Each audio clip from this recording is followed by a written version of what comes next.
Anywho, shit is rich. Yeah, this is probably one of the most richest video I think I've ever seen in my life. This is Crazy Concepts That Will Blow Your Mind by Tech Zone. So let's see this. I'm assuming they're all gonna be expensive because it's all tech, and tech's always expensive. Holy shit, this is wild. Once again, the Lazzarini studio, familiar to our regular viewers, has amazed us. This time, the designers have outdone themselves. What do you think of this hydrogen-powered yacht, boasting an impressive 15,000 horsepower? And this is not just a concept on paper. 15,000 horsepower? If you have $88 million... $88 million. $88 million to spend on a fucking yacht? On a yacht. The designers will build it for you upon request, and there's plenty to pay for. The 74-meter yacht offers 4 decks with all the amenities, as well as a place for a helicopter, a car, and a couple of boats. The claimed maximum speed is 139 kilometers per hour, and the design reminds us of the America's Cup racing yachts, one of the most prestigious in the world. It looks amazing, but $88 million? According to scientists, there are over 127 million pieces of space debris, more than a millimeter in size, flying around in space. God damn. How can we explore distant planets if this debris threatens even satellites? With the help of space garbage trucks from the startup ClearSpace. They plan to launch the ClearSpace 1 probe into orbit in 2025. So it'll not only collect, but also destroy rubbish. Okay. The project is so promising that the startup is being helped by the European Space Agency, or ESA. The first task is to collect a part of the Vega rocket, which currently drifts at an altitude of 660 to 800 kilometers and weighs about 100 kilograms. The plan is simple. Grab it and descend into the lower atmosphere. Wow. In the future, the ambitious company wants to provide a whole range of... The plan is simple. Grab it and descend into the lower atmosphere. So they don't actually, they just push it, just pushes it down, just lowers it. In the future, the ambitious company wants to provide a whole range of space services, like refueling and repairing satellites. Okay. I want to make my own planet is crazy. But if it gets destroyed in the sky, wouldn't that just add on to the garbage in the sky that they're trying to get rid of? I guess another version of it would come and just push it down.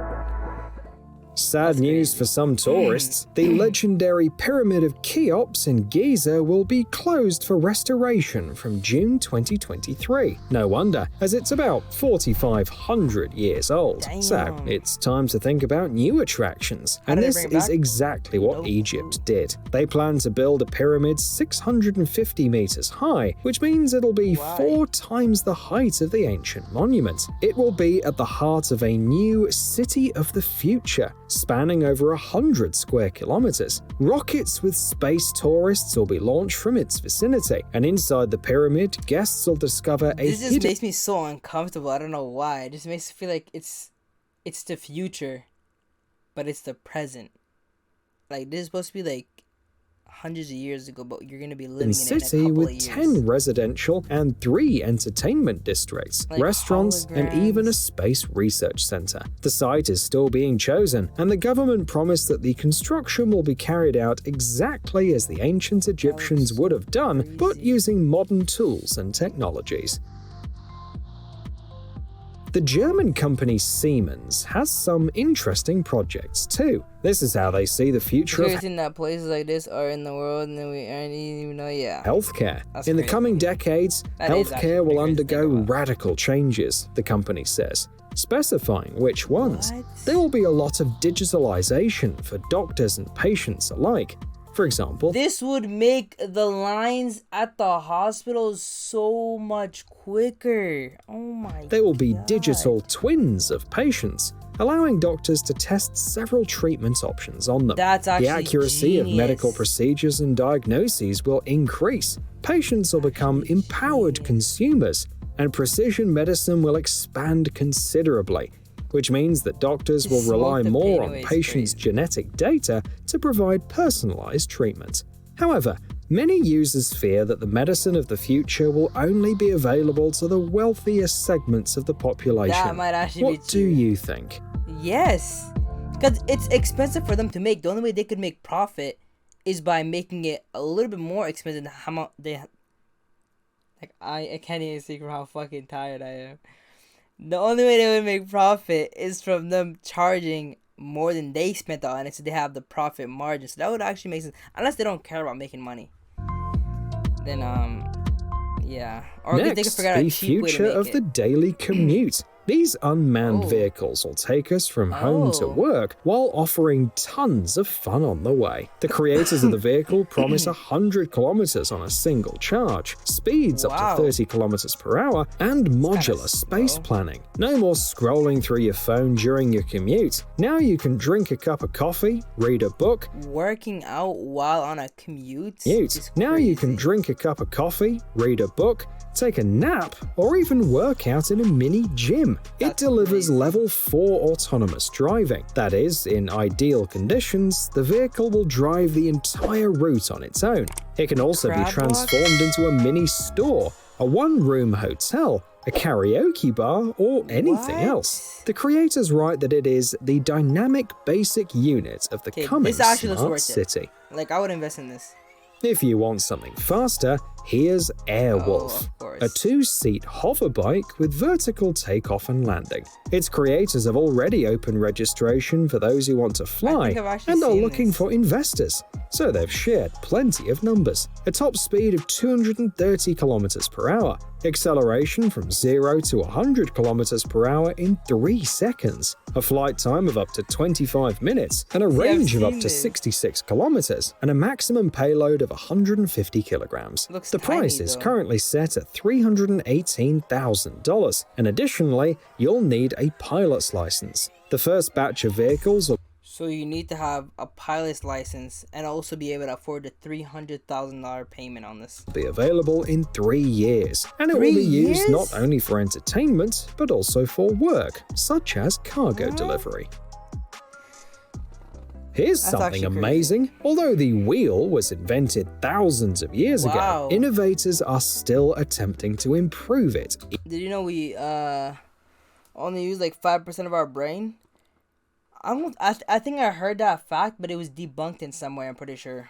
Even today. The first striking example was found on the ArtStation platform, a conceptual all-terrain vehicle on spheres. Meanwhile, tire experts from Goodyear are also keeping pace with the latest developments. In 2017, they showed a smart tire powered by an AI that transforms itself based on the data it receives. Had a puncture, the wheel will take it out of contact with the road and start repairing it right on the go.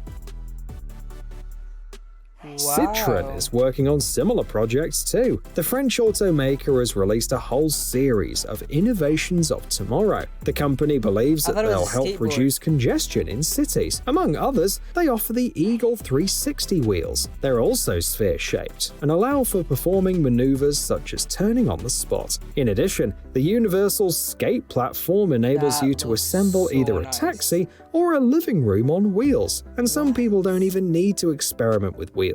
For example, these works were designed with the help of AI. Why is everything made out of not glass? Like, why is everything see-through? Is there a way like you can like cover? Like, how are you gonna be sleeping if people are looking? I mean, I guess there's gotta be window covers. That would make sense. People wonder if Einstein uses a whole brain. Honestly, that's actually a good question. Since we've mentioned AI, let's talk about McLaren. Things are not going very well for them in the new F1 season. However, rumors have been circulating about the development of a McLaren family car. But this car doesn't exist yet, and for now, all we can do is appreciate the concepts created with AI. The designer we are already familiar with is offering tourist buses and trucks inspired by the legendary brand. And this truck here was built for the British company Shell. It was successfully tested on a route from California to Florida, reducing fuel consumption by 2.5 2.5 times compared to regular trucks. The vehicle's powered by a 400 horsepower Cummins diesel engine, assisted by an electric motor responsible for one of the axles. There's a 5 kilowatt solar panel on the roof, while the meticulously crafted aerodynamics and wide tires allow the company to speak of a revolution in fuel efficiency. I want to see it in tight places and like high terrains, like places that actual real human drivers would have trouble with. If it's able to outdo the humans, then the people would be losing their jobs, because this would just take over. This would cause less accidents. That means less money the companies would have to lose, and then instantly this would be taken over. You may have heard of a Chinese gadget for long-distance kissing. It was sold for just $38 and became popular during lockdown. However, the Chinese have taken it further and developed a concept that transmits hugs and other tactile sensations over a distance. Resembling motorcycle body armor, it takes into account the force of hugs and other interactions, and even processes body temperature. You're joking. The concept has been recognized as part of the Design Intelligence Award 2022 competition. So you miss being hugged, so you'd want to be hugged by an AI jacket. And it, like, what? How does that Do you think it will ever reach mass production? No. Why would you want this? Who wants to get hugged by a fake jacket? The innovative startup Green Fluidics has achieved great success in recent years. It has been named Latin American Inventor of the Year, one of the 10 best green innovation companies in Mexico, and even won in the affordable and clean energy category at the Flourish Awards. The company offers an alternative to windows, panels with algae that absorb carbon dioxide and produce not only oxygen but also energy. The efficiency is up to 328 kilowatt hours per square meter per year. And the excess biomass can be converted into livestock feed or biofuel if desired. Cool. They can also be used as a selling point for developers seeking to stand out from the competition and fit into eco trends, while selling the building at a higher price. Mark history in the transition of sustainable cities and promote a circular economy in your region, says the company, and invites those interested to contact their office in Mexico, Germany, or the UK. Our selection continues with the world's first method of plasma tunneling. It is news even for the creator of the Hyperloop project, Elon Musk. The creators of this method claim that this process is 100 times faster and 98% cheaper. The operating principle goes as follows. Plasma torches with a temperature of about 27,000 degrees Celsius rotate on a disk, and due to the heat, the rock begins to evaporate, explode, shear, and blow out. The approximate speed is a kilometer in a day. The machinery can be easily scaled for different tunnels, and it only needs electricity to work. Additional advantages include tunneling without pauses, even in difficult conditions, such as when encountering a large clay layer. The system is currently being tested and is promised to hit the market by the middle of this year. Wow! That's like the first one that's actually coming out pretty soon. Is that it? We got one more. On the screen, you can see the X-47B unmanned combat aerial vehicle. It was the first UAV in the world to successfully land on the deck of an aircraft carrier and refuel in the air in fully automatic mode. However, in the end, the X-47B program turned out to be too expensive and was closed. 2 drones were built for testing with the following characteristics: a cruising speed of 535 kilometers per hour, a range of about 4 kilometers, and 2 high-precision JDAM bombs of 905 kilograms each. The program, which cost just under $2 billion, provided valuable data that will be used as a foundation for further research on combat drones, and perhaps in the near future they'll look like this. That's actually pretty cool. Like, this is actually a good one. Is it getting gas trying to throw it? Anywho, I would say, make sure to drop a like, subscribe, and come to the Twitch See, this right here is a person that's watching on the Twitch, because I am live, and I think we're at 123 subs. We're at 123 subs. I'll see you guys next video. Now it's my time, I gotta make up for all them nights that my mama cried. I'm going in, I'm putting everything on the line. Dropped out of school to chase my dream, I had something for the proof. I put my all into this shit, man, I can't fucking lose. They smile up in my face, but they don't know what I've been through.